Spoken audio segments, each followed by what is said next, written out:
The sky above Geneva turned dark at exactly 14:47 hours. Not from clouds or storm, but from something far worse. Admiral Dae-jung stood at the window of the United Defense Command Center, watching as massive shadows fell across the city. He had spent 30 years in the military. He had fought in 3 wars. He had seen humanity at its worst and its best. But nothing had prepared him for this. 16 crystalline ships hung in the air, each one larger than any city on Earth. They appeared without warning, without sound, simply materializing as if they had always been there. Through the window, Dae-jung could see people in the streets below, frozen in place, staring upward. Cars had stopped in the middle of roads. Everything had gone silent. "Sir, we're receiving a transmission," Lieutenant Yoonji said from her station. Her voice was steady, but her hands shook as she worked the controls.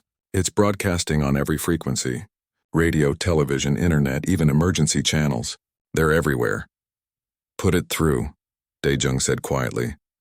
The face that appeared on the main screen was not human. The creature had pale blue skin that seemed to shimmer with internal light. Its eyes were too large, too dark, like pools of oil. When it spoke, the words came out in perfect Korean, though its mouth barely moved. "People of Earth, I am Emperor Thelvor of the Velkari Empire. For 12,000 years my people have brought order to the galaxy. We have guided 900 civilizations from chaos into prosperity. Today we extend this same gift to you." Dae-jung felt his jaw tighten. A gift. They were calling invasion a gift. "You have proven yourselves to be dangerous," the Emperor continued. "Your weapons are primitive but numerous. Your expansion into your solar system is aggressive and uncontrolled. Your history is filled with violence, war, and destruction. Left alone, you will threaten yourselves and others. Therefore, we offer you protection. Surrender your weapons. Dismantle your military installations. Accept our guidance. You have 72 hours to comply." The transmission ended. For 3 seconds, the command center was absolutely silent. Then every console began beeping at once. Reports flooded in from Mars, from Europa, from every human settlement across the solar system. The alien ships were everywhere. Earth had 16. Mars had 7. Europa had 3. The asteroid colonies reported another dozen scattered among them. "Get me Premier Ji-won," Dae-jung said, "and wake up every admiral, general, and commander in the fleet. I want everyone on emergency protocol right now." Across the city, in the United Earth Government Building, Premier Ji-won was already in motion. She had been a soldier once before politics. She understood what she was seeing. The aliens had positioned their forces perfectly. They could strike any target in the solar system within minutes. This was not a negotiation. This was a threat. The Emergency Council assembled in 12 minutes. 47 representatives from every nation and colony appeared on screens around the circular chamber. Some looked terrified. Others looked angry. All of them looked to Ji-won for guidance. "They want us to surrender," she said simply. "They've given us 3 days to give up everything that makes us free. What they're offering is slavery with a pretty name." She paused, looking at each face on the screens. "I know what I want to say to them, but this decision belongs to all of us. We vote now. Do we surrender or do we fight?" "Fight with what?" Someone shouted. "Those ships are enormous. Our weapons might not even scratch them." "Then we'll build bigger weapons," another voice answered. "We'll all die." "We're all going to die anyway. At least this way we die free." The debate raged for exactly 2 minutes and 40 seconds. Then Ji-won raised her hand and the chamber fell silent. "I call for the vote," she said. "All in favor of surrender?" 3 hands rose. Out of 47 representatives, only 3. All in favor of refusal? The rest of the hands went up. 44 people choosing death over submission. Ji-won nodded once. She walked to the communications console and opened a channel. She knew the aliens were listening. They had hacked every system humanity had. They would hear this.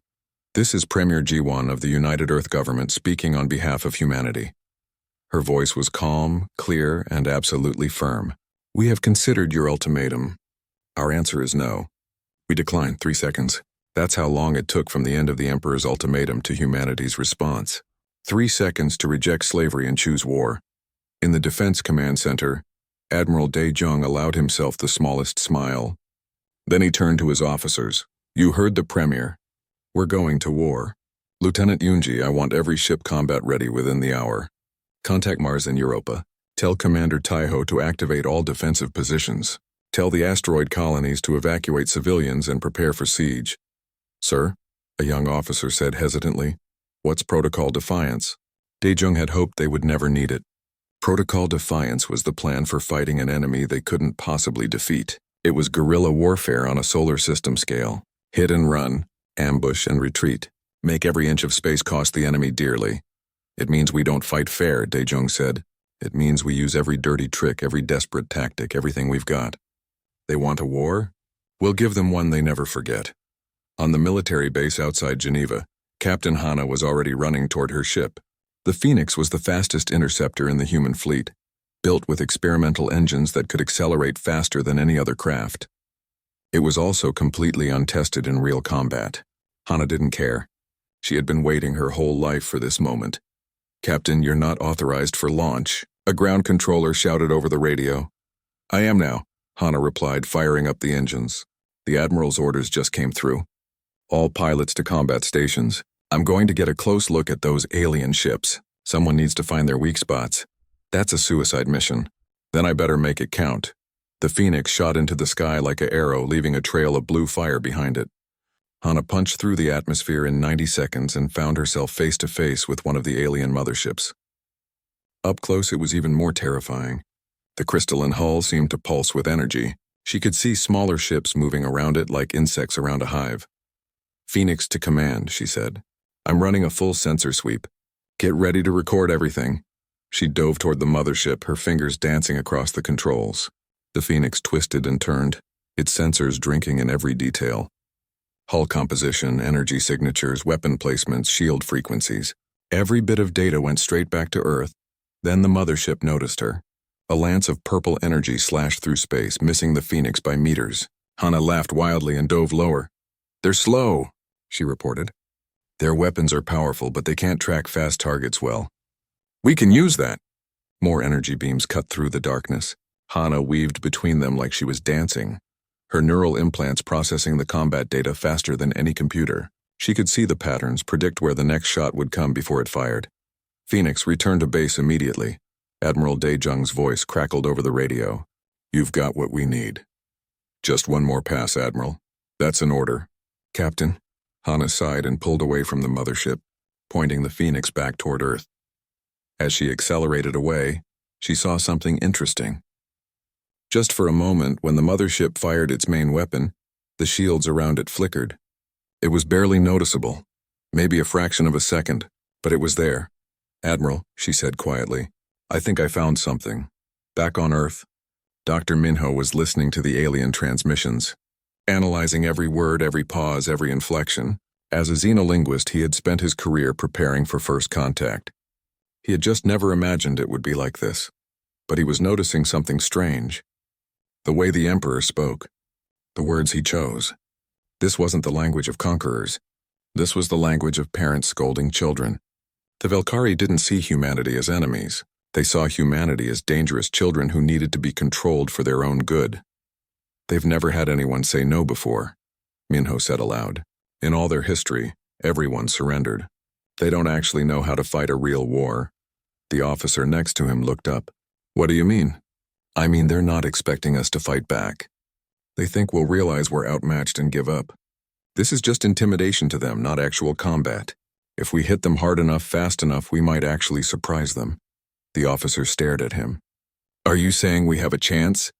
Minho thought about the massive ships outside, the thousands of alien soldiers, the technology that was centuries ahead of humanity's best equipment.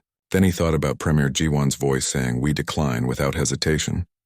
I'm saying we already won the first battle, Minho said. They wanted us to be afraid. They wanted us to surrender. We didn't, that's a victory. Now we just need to win a few more. Outside, the alien ships hung in the sky like dark gods waiting for humanity to kneel. They would wait a long time. Humanity had made its choice in 3 seconds. Now they would fight to defend that choice no matter how long it took, no matter what it cost. The war had begun. The Velkari didn't wait for their deadline.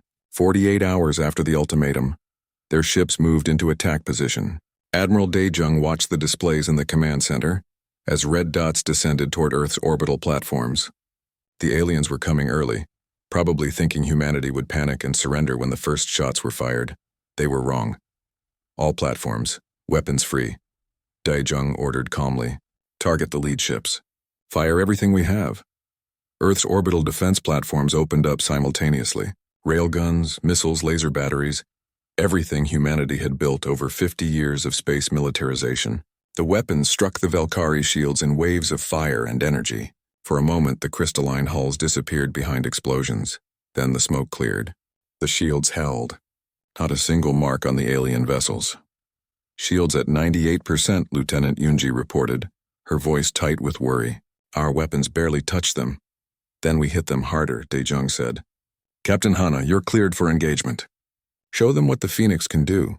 In space above Earth, Hana grinned inside her helmet. 46 other fighters formed up around her. The best pilots humanity had. They were outnumbered 1,000 to 1. The odds were impossible, perfect. All wings, follow my lead, she said. We're going for the destroyer on the left. Remember what we practiced. Hit the same spot one after another. Don't give their shields time to recharge between strikes. The Phoenix accelerated and the other fighters followed. They dove toward the Valkyrie destroyer like a swarm of angry hornets. The alien ship fired back, purple energy beams cutting through space. 3 fighters exploded immediately. Then 7 more. The formation kept going now. Hana screamed. All 40 fighters fired at the exact same point on the shield. For just a moment, the concentrated firepower overwhelmed the protective barrier. Hana saw it flicker, saw a gap open up. Torpedoes right now. 6 quantum torpedoes slipped through the gap before the shield reformed. They struck the destroyer's hull directly. The crystalline structure cracked, then shattered. Then the entire ship exploded in a ball of blue fire. We got one. Someone shouted over the radio. We actually killed one. But the celebration died quickly. 31 fighters had been destroyed in the attack. 46 pilots had gone in. Only 15 came back. And there were still 15 Valkyrie motherships and dozens of destroyers around Earth alone. Hana brought the Phoenix around for another pass and saw something that made her blood run cold. More ships were emerging from hyperspace. 20 new motherships, each bringing hundreds of smaller craft with them. The Valkyrie were bringing reinforcements. On Mars, Commander Taiho watched the Valkyrie landing craft descend toward Olympus Mons. The aliens probably thought Mars would be an easy target, a colony with limited defenses. They didn't know about the tunnels. They didn't know about the traps. Wait until they're in the valley, Taiho said quietly to his troops. Let them think they've got us cornered. The Valkyrie soldiers marched into the canyon, their armor gleaming in the Martian sunlight. There were thousands of them, a full battalion, more than enough to overrun a small colonial garrison. Then the walls exploded. Taiho had lined every inch of the canyon with mining charges, hidden under the red dust. The Valkyrie didn't even have time to scream. Rocks the size of buildings fell on them from both sides. When the dust cleared, the entire battalion was buried. One down, Taiho said. About 1 million more to go. Back on Earth, Dr. Minho was making a discovery. He had been analyzing the recordings from Captain Hana's first encounter with the motherships. He had played it back hundreds of times, studying every detail. And he had finally seen what Hana saw. The shields drop for 0.3 seconds every time they fire their main weapon, he explained to Admiral Daejung. It's a tiny window, but it's there. If we can time our attacks perfectly, we can hit them when they're vulnerable. 0.3 seconds, Daejung repeated. That's not much time. It's enough. Barely. We'd need computer-guided weapons, something that can react faster than human reflexes. And we'd need to make them fire their main weapons first. Daejung smiled grimly. So we need bait. Something important enough that they have to use their big guns. He looked at the tactical display at the Valkyrie mothership surrounding Earth. What if we gave them Earth Defense Command as a target? Make them think they can cut off our head with one strike. Minho stared at him. Admiral, that's where we are right now. I know. Start evacuating everyone except essential personnel. We're going to turn this building into the biggest trap in human history. Over the next 6 hours, humanity executed the most desperate gamble in its history. Captain Hana led her remaining fighters in hit-and-run attacks, drawing Valkyrie attention away from Earth. Commander Taiho collapsed tunnels across Mars, making it look like the colony was falling. On Europa, the ice miners rigged their entire station to explode, ready to take any boarding parties with them. And on Earth, Admiral Daejung sat in the command center with just 20 officers, waiting. Above them, orbital weapons platforms locked onto the largest Valkyrie mothership. Below them, Lieutenant Yunji had her finger on the trigger of every defensive weapon Earth possessed, all aimed at one target. All waiting for that 0.3-second window, the Valkyrie took the bait. Their largest mothership moved into position above Geneva, its main weapon charging with purple energy. Daejung could feel the building shaking as power built up in the alien gun. Enough power to vaporize the entire city. Steady, he said quietly. Wait for it. The mothership fired. For 0.3 seconds, its shields dropped. Now, Daejung roared. Every weapon fired at once. Railgun slugs moving at a significant fraction of light speed. Nuclear-tipped missiles. Laser batteries running at 200% power. Orbital kinetic bombardment. Everything humanity had all focused on one spot. The mothership's hull cracked. Atmosphere vented into space. Secondary explosions rippled across its surface. The massive ship began to tilt to fall, its engines failing. It came down into the Atlantic Ocean like a falling mountain, sending tsunamis racing toward 3 continents. But it was dead. Humanity had killed a mothership. The victory lasted exactly 30 seconds. Then Emperor Thelvor's face appeared on every screen again. He wasn't calm anymore. He looked furious. You savages, he hissed. You uncivilized, violent savages. We offered you peace. We offered you protection. And you chose this. Very well, no more mercy. No more patience. We will pacify your species by force. Every city that resists will be reduced to ash. Every soldier who fights will be executed. Every colony will be burned. This is your last chance. Surrender now, or face extinction. Premier Jiwon appeared on Earth's broadcast network in response. She was standing in the ruins of a building damaged by the mothership's attack. Dust covered her clothes and blood ran from a cut on her forehead. But her voice was steady. You came here thinking we were weak, she said. You thought we would be afraid. You thought wrong. Every human who dies in this war dies free. Every city you burn is a city that never bowed to you. Every soldier you face is someone who chose to fight rather than kneel. You want to conquer us? Then come and try. We'll be waiting. In orbit, Captain Hana was refueling the Phoenix, preparing for another sortie. She had lost most of her squadron.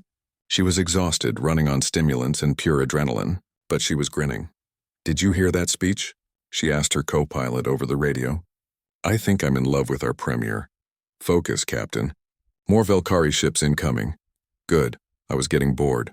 On Mars, Commander Taiho's forces were falling back to the deep tunnels, the ones that reached down to the planet's core. The Valkyrie were landing in larger numbers now, learning from their mistakes. But Taiho had more surprises waiting. The Martian underground was a maze, and he knew every passage. In the command center, Lieutenant Yunji was coordinating the defense of Earth's remaining orbital platforms. Half of them were destroyed. The other half were running on emergency power. But they were still fighting. Every platform commander had volunteered to stay at their post, even though they knew they probably wouldn't survive the next wave. Dr. Minho intercepted a transmission from inside the Valkyrie fleet. It was heavily encrypted, but he had learned enough of their language to decode it. What he found made him pause. Admiral, he said slowly, I'm reading disagreement among the Valkyrie. Some of their commanders are questioning the Emperor's orders. One of them is broadcasting on a channel I think only I can hear. What's he saying? He's asking if we need help. Daejung turned to stare at the linguist. A Valkyrie commander wants to help us? I think so. His name is Shalneth. He's saying that in 12,000 years no species has ever fought back like this. He's saying his people have forgotten what it means to truly struggle. He's calling us... Minho paused, checking his translation. He's calling us the first worthy adversaries the Valkyrie have faced in millennia. Can we trust him? I don't know. But right now we need every advantage we can get. The battle raged for 3 more days. Humanity fought like cornered wolves, using every trick, every tactic, every desperate strategy. They won small victories and suffered massive defeats. Ships were destroyed. Platforms fell. Millions died. Dr. Minho stared at the data streaming across his screen. The encrypted messages from Commander Shalneth had been arriving for 6 hours now, each one containing information that should have been impossible to obtain. Valkyrie fleet positions, shield frequencies, reactor locations. It was a treasure trove of military intelligence. It was also potentially a trap. Admiral, we need to talk about this in private, Minho said, pulling Daejung into a side office. The Valkyrie commander who's been contacting me just sent detailed schematics of a mothership's interior. He's showing us where the reactor core is located. Daejung studied the holographic display.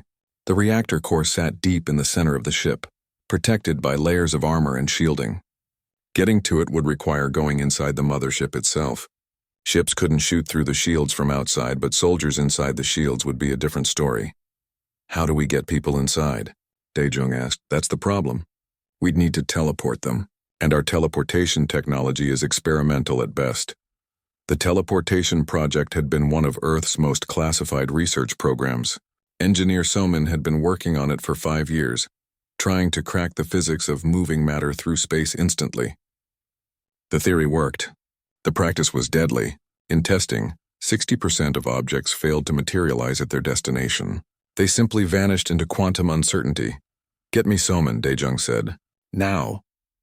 20 minutes later, they were in a bunker 300 meters underground, watching Engineer Soman explain why teleporting soldiers into an alien warship was borderline suicide. The Prometheus device can move a person from point A to point B, Soman said, gesturing at a machine that looked like a metal coffin surrounded by glowing rings. But the success rate is only 40%, and that's in a controlled environment. Trying to teleport into a moving spaceship with active shields and interference, the survival rate drops to maybe 20%. So out of 100 soldiers, only 20 would arrive alive, Daejung asked. If we're lucky. Daejung was quiet for a long moment. Then he said, we need volunteers. People who understand the odds and choose to go anyway. Sir, that's a suicide mission. This entire war is a suicide mission. Soman. But if we can destroy even one more mothership, it's worth it. The call for volunteers went out on secure military channels. Major Yuna read the message in her quarters on the orbital platform designated Ghost Station. 200 soldiers needed for high-risk special operation. Expected casualty rate 80%. No guarantee of mission success. No promise of rescue if stranded. She hit the volunteer button before she finished reading. Major Yuna had been an Olympic martial artist before the invasion. She had won gold in 3 different combat sports, mastering every way humans had invented to fight each other. When the Valkyrie arrived, she was one of the first to enlist in the newly formed Ghost Corps, humanity's elite special operations unit. She was 32 years old, had no family, and had spent her entire life training to fight impossible battles. This was what she had been training for. Within 4 hours, they had 400 volunteers, all Ghost Corps, all knowing they would probably die. Daejung selected the best 200 and ordered the rest to remain on standby. They would only get one shot at this. It had to count. While the Ghost Corps prepared for their suicide mission, Captain Hana was planning something equally insane. She called it Operation Swarm. The idea was simple. If Valkyrie shields could stop powerful weapons but struggled with speed, what if humanity attacked with thousands of fast, small targets all at once? Drones, she explained to Admiral Daejung. 15,000 of them. No pilots, just simple AI guidance systems. We launch them all at the same time, aimed at different motherships. The Valkyrie can't track that many targets at once.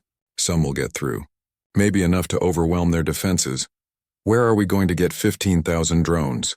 Daejung asked. We build them. Every factory on Earth, every manufacturing station, every 3D printer in the colonies. We strip parts from damaged ships. We use civilian satellites. We throw everything we have into making these drones. Give me 3 days and I'll give you a swarm.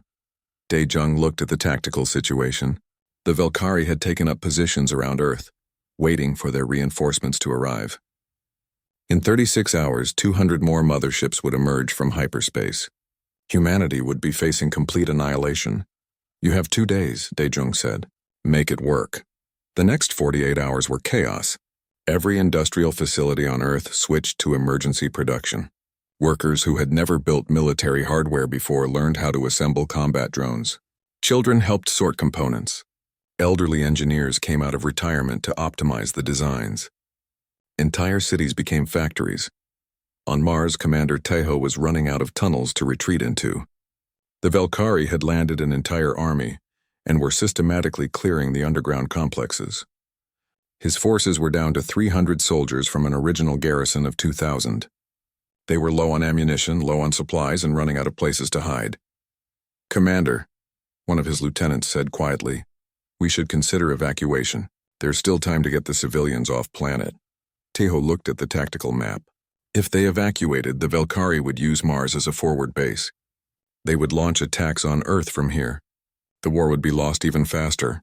"No evacuation," he said. "We hold Mars as long as possible. Every day we delay them here is one more day Earth gets to prepare." He smiled grimly. "Besides, I've got one more surprise for our visitors. How much demolition charge do we have left? Enough to level this entire sector." "Good, start rigging it. If we have to give up Mars, we're taking as many Velkari with us as we can." Back on Earth, Major Yuna and the Ghost Corps were preparing for their mission. 200 soldiers stood in a hangar checking their weapons and armor. They all knew the odds. They had all said goodbye to anyone they cared about. Now they were just waiting for the order to go. Engineer Somin walked among them, explaining how the Prometheus device would feel. "You'll experience something like falling, then crushing pressure, then nothing. If you survive the teleportation, you'll materialize inside the Velkari mothership. From that point, you have 15 minutes to reach the reactor core and plant the charges. After that, whether you succeed or fail, you're on your own. We can't teleport you back. The coordinates are one way only." No one complained. No one asked questions. They just nodded and continued their preparations. Dr. Minho was in communication with Commander Shalneth, receiving final intelligence updates. "He's confirmed the reactor location," Minho told Daejung. "But there's something else. Emperor Thelvor himself is on that mothership. If we destroy it, we kill their leader." "Good," Daejung said coldly. "Maybe the next emperor will be smarter." The plan came together piece by piece. The Ghost Corps would teleport into the flagship. Captain Hana's drone swarm would attack simultaneously, drawing attention away from the infiltration team. Commander Tejo would launch his final assault on Mars, making the Velkari think humanity was collapsing on all fronts. It was desperation dressed up as strategy. It was also their only chance. 0 hour arrived at dawn. Major Yuna stood in the Prometheus device, feeling the metal coffin close around her. Through the small window, she could see the other soldiers doing the same. 200 coffins, 200 warriors, all betting their lives on experimental technology and desperate hope. "Ghost Corps, this is Admiral Daejung." The voice came through her helmet. "What you're about to do is the bravest thing in human history. Whether you succeed or fail, you'll be remembered as the ones who refused to surrender. Good luck and good hunting." The device activated. Yuna felt herself falling through dimensions that shouldn't exist. Reality turned inside out. Her body was here and not here simultaneously. Then crushing pressure like being at the bottom of the ocean. Then nothing. She opened her eyes. She was alive. She was inside the Velkari mothership in a corridor that glowed with purple light. Around her, other soldiers were materializing. Some appeared perfectly. Others arrived screaming, their bodies twisted by the teleportation errors. 83 soldiers died in the first 30 seconds, their forms scattered across quantum space. That left 117. Barely more than half, but they were inside. "Move," Yuna shouted. "We've got 15 minutes." The Ghost Corps ran through the corridors of the alien ship, following the map Shalneth had provided. They encountered Velkari security almost immediately. The aliens were tall, nearly 3 meters, with that strange shimmering skin. They carried energy weapons that could burn through armor. Yuna shot the first one she saw. The bullet took it in the center of mass, and the creature fell. More appeared. The Ghost Corps fought their way forward, paying for every meter in blood. Their human weapons worked well enough in close quarters, and the Velkari hadn't expected enemies inside their shields. 6 minutes to reactor, someone shouted. They turned a corner and found themselves facing a squad of Velkari royal guards. These were bigger, stronger, covered in ceremonial armor.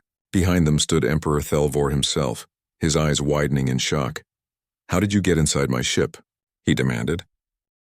The silence after the flagship's destruction lasted exactly 4 hours. Then the sensors picked up something that made every human's blood run cold. Hyperspace signatures. Hundreds of them. The Velkari reinforcements were arriving early.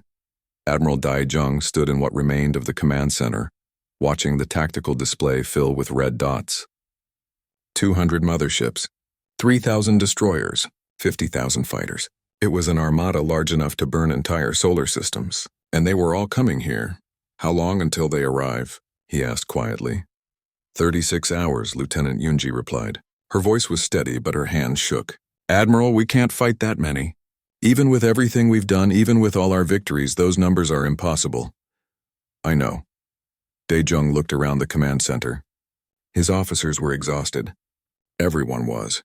They had been fighting for 6 days straight, barely sleeping, surviving on stimulants and desperation. Earth's military forces were down to 40% strength. Mars was lost. Europa was holding by a thread. The civilian death toll had reached 18 million. "Get me all colonial governors on secure channel," Daejung said. "It's time for the hard conversation." Within minutes, representatives from every human settlement appeared on the screens. Some looked hopeful. Most looked defeated. All of them looked to Daejung for guidance that he didn't know if he could give. "We've received word that the main Valkyrie warfleet is 36 hours away," he began. "When they arrive, they will have enough firepower to glass every planet in this system. I won't lie to you. The odds of survival are effectively zero." He paused, making eye contact with each representative. "Some of your colonies are proposing surrender, accepting vassalage to survive. I'm here to tell you that I will not order you to fight. This decision must be yours." A woman from the Europa colony spoke up, her voice bitter. "What's the point of surrendering now? They'll never trust us. They'll execute everyone who fought, maybe everyone who didn't. We chose our path when we said no the first time. Then we die with dignity," someone else said. "At least our children will know we tried." "Your children will be dead too," another voice countered. "Everyone will be dead." The debate raged for 20 minutes. Some wanted to surrender, some wanted to fight to the last breath, some wanted to flee into deep space and hope the Valkyrie wouldn't follow. The colonies were fracturing, fear and desperation pulling them apart. Then Premier Jiwon appeared on screen. She looked terrible, her face gaunt from illness and stress. Everyone knew she was dying from the cancer that had been killing her slowly for a year. She had maybe 3 months left even before the invasion. Now she was spending her final days in a war she probably wouldn't survive. "I know you're all afraid," she said softly. "I'm afraid too. I'm going to die soon one way or another. But I get to choose how. And I choose to die free." Her voice grew stronger. "We chose freedom. We live with that choice or we die with it. There is no third option. Not anymore. If anyone wants to surrender, I won't stop you. But I won't join you. I'd rather have 3 days of freedom than 3,000 years of chains." The debate ended. One by one, every colony voted to continue fighting. Even the ones who thought it was hopeless. Even the ones who knew they would die. They all chose the same thing humanity had chosen in those first 3 seconds. No. While the colonies debated, Dr. Minho had been working with Commander Shalaneth on something desperate. The Valkyrie commander had sent schematics for humanity's most terrible weapon yet. A way to weaponize a star. "It's called a stellar destabilization device," scientist Bora explained to the handful of people cleared to know about it. "We target specific isotopes in the sun's core and trigger a cascade reaction. The sun goes nova. Everything in the system is destroyed. The Valkyrie fleet, Earth, Mars, all of it." Daejung stared at the woman. "You're talking about a doomsday weapon. I'm talking about making sure the Valkyrie don't get us. If we can't win, we make sure they lose too. Maybe that will make other empires think twice before invading someone else." It was insane. It was monstrous. It was also strategic genius. If humanity was going to die anyway, why not take the Valkyrie with them? The threat alone might force the aliens to negotiate. "How long to build it?" Daejung asked. "It's already built. We've had the components for years, left over from star mining research. We just need to assemble it and deploy it near the sun. 12 hours of work. And if we use it, everyone in the Sol system dies. No exceptions, no escape. It's extinction or nothing." Daejung thought about his grandchildren evacuated to a colony ship that was heading for deep space. Captain Hyunwoo was leading 15 ships full of civilians, genetic samples, and cultural archives away from the battle. If Earth fell, they would rebuild humanity somewhere else. But it would take generations, maybe centuries. "Prepare the device," Daejung said. "But don't deploy it yet. Let me think about this." He walked away from the scientists and found himself in an observation room, looking up at the stars. Somewhere out there, the Valkyrie were coming, an unstoppable force intent on subjugating or destroying humanity. How had it come to this? How had first contact turned into a war for survival? "You look troubled, Admiral." Daejung turned to see Captain Hana standing in the doorway. She was bandaged and bruised, her arm in a sling from her last mission, but she was grinning like always. "We're about to activate a weapon that will kill everyone in the solar system," Dae-jung said. "Yes, I'm troubled. Are we actually going to use it, or are we just trying to scare them?" "I don't know anymore." Hana walked over to stand beside him. "I've been thinking about that Emperor's speech. The one where he said we were too violent, too dangerous. You know what's funny? He was right. We are dangerous, but not because we're violent. Because we won't quit. That terrifies them. How does that help us? It means they're already losing. They just don't know it yet."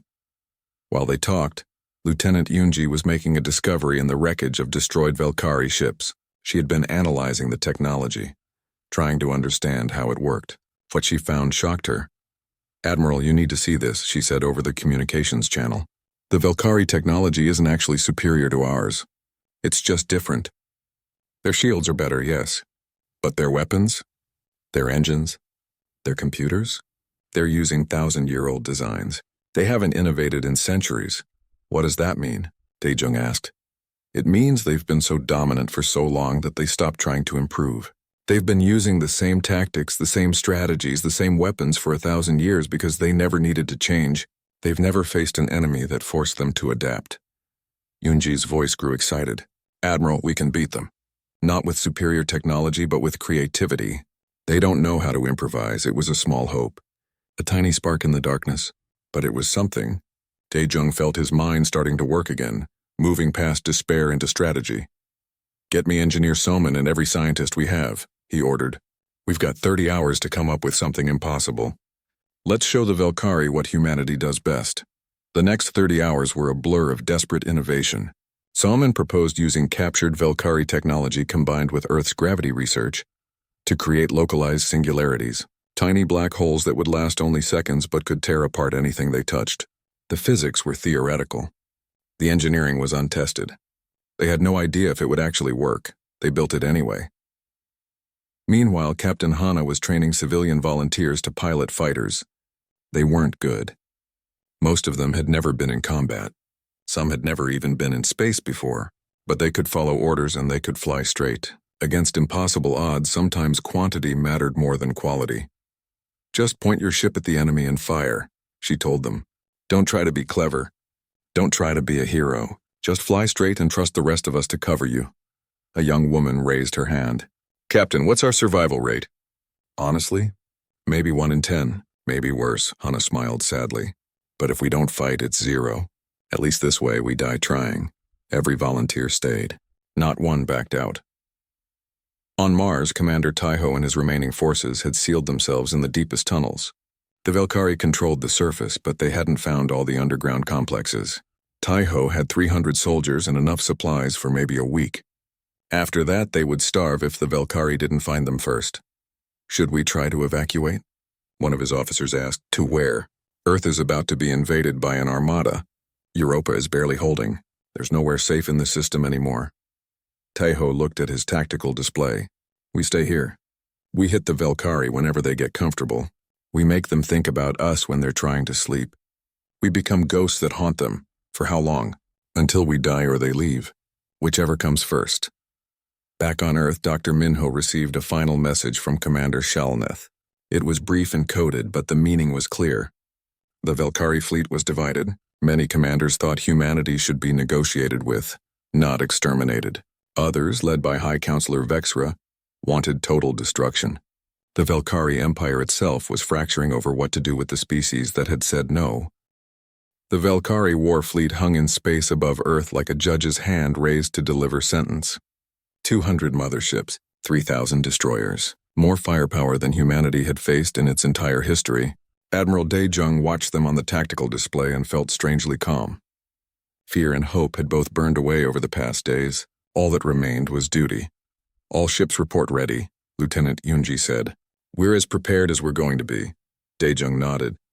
The human fleet consisted of 42 warships, 300 fighters, and 7,000 civilian volunteers in ships that were barely armed. Against what the Velkari had brought, it was laughable. But no one was laughing. Then something impossible happened. The sensors detected new hyperspace signatures. Ships were arriving, but they weren't Velkari. Different energy patterns. Different configurations. 30 vessels emerged from hyperspace behind the Velkari fleet, and they were broadcasting on human frequencies. Unknown vessels. Identify yourselves, Yunji transmitted, her voice tight with confusion. The response came immediately. Human forces. This is Ambassador Kalseth of the Kethrin Alliance. We've been observing your conflict with the Velkari Empire. We are here to assist you. The command center erupted in shocked voices. Daejung silenced them with a gesture. Why would you help us? We've never even met your species. Because you did something no one else has done in 4,000 years. You told the Velkari no, and you survived long enough to make them bleed for it. That makes you worthy of our attention. There was a pause. The Kethrin Alliance consists of 7 species who escaped Velkari domination. We've been fighting them for millennia, but we must follow the non-interference directive. Young species must prove themselves before we can openly aid them. And how did we prove ourselves? Daejung asked, in 3 seconds. When your premier rejected their ultimatum without hesitation, that showed us you value freedom more than survival. That's the only quality that matters in this galaxy. Before Daejung could respond, the Velkari fleet opened communications. High Counselor Vexra's face appeared on screen. He was massive even for a Velkari, with scars covering his shimmer skin. His eyes burned with cold fury. So the cowards finally show themselves, Vexra said, addressing the Kethrin ships. Hiding behind primitives. How noble. We're not hiding behind anyone, Ambassador Kalseth replied. We're standing beside them. There's a difference. It won't matter. I have enough ships to destroy you all. This system will be cleansed. These humans will serve as an example of what happens when you defy the Empire. Daejung cut into the conversation. You came here to conquer us, to make us kneel. But we're still standing. How does that feel, Counselor? Knowing that primitives bloodied your nose? Vexra's face contorted with rage. You will all die screaming. I will personally ensure that human suffering becomes legend across the galaxy. Your species will be remembered as the ones who chose extinction over wisdom. Better than being remembered as the ones who chose chains over death, Daejung replied coldly. All human forces, weapons free. Show them what we think of their empire.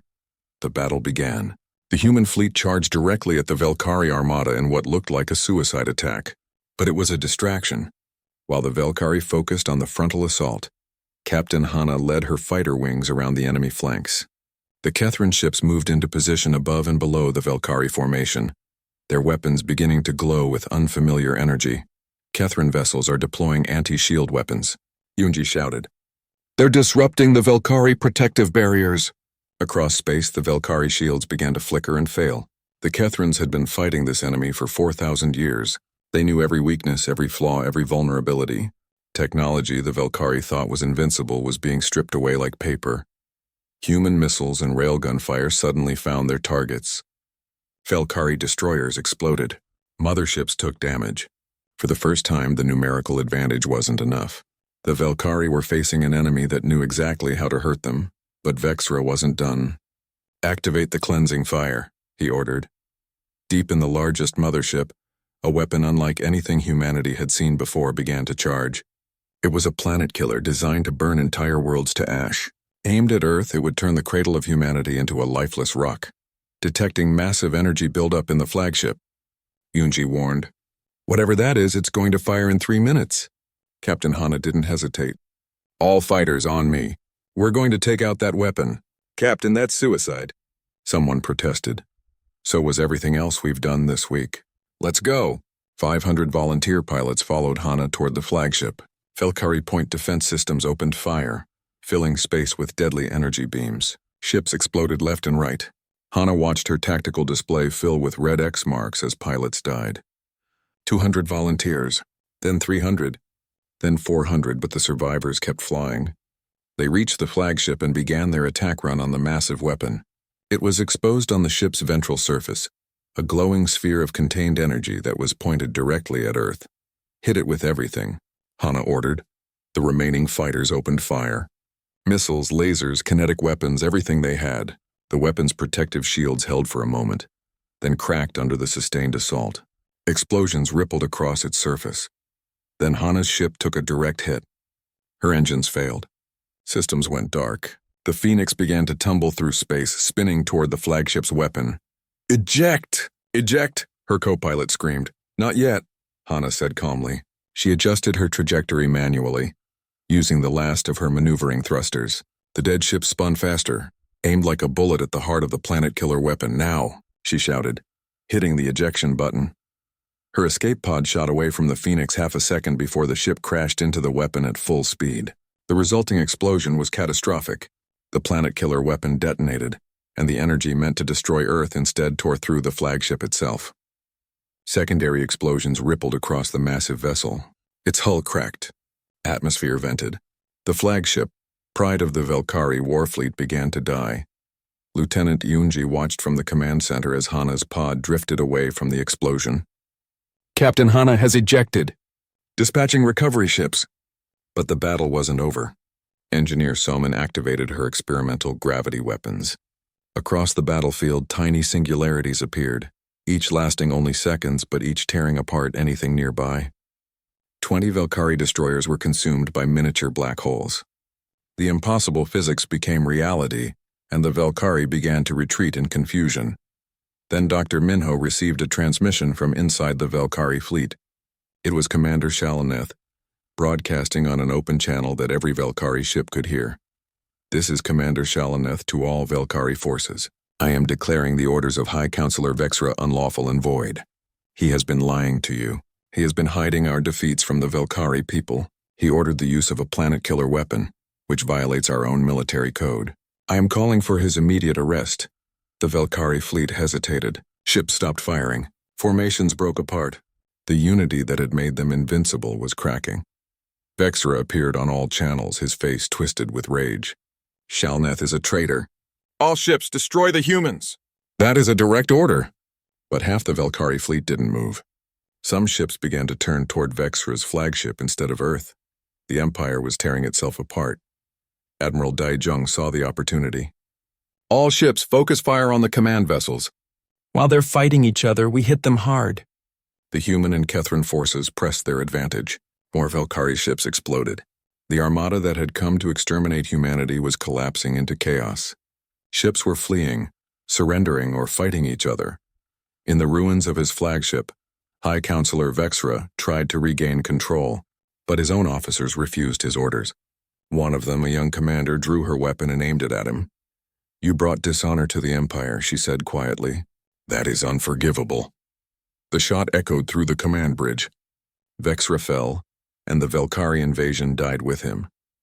The remaining Velkari ships withdrew, jumping to hyperspace and fleeing the Sol system. A few stayed behind to negotiate surrender terms. The battle was over. Humanity had survived. The cost was staggering. 4.2 million military personnel dead. 18 million civilians. Mars was in ruins. Europa was heavily damaged. Earth itself had scars that would take generations to heal. But the planet was still there. The people were still free. Premier Jiwan survived long enough to sign the Kethran Alliance Charter, officially making humanity an equal member of the galactic community. She died 3 days later, her final words a simple statement that would be carved on her memorial. "We chose freedom." Captain Hana recovered from her injuries and was awarded the Stellar Cross, humanity's highest honor. She accepted it wearing a hospital gown because she had escaped from the medical bay to attend the ceremony. Commander Shalneth defected from the Velkari and was granted asylum on Earth. He spent the rest of his life teaching humans about galactic politics and warning them about other threats that lurked among the stars. Commander Tejo and his surviving soldiers emerged from the Martian tunnels and began the long process of rebuilding their world.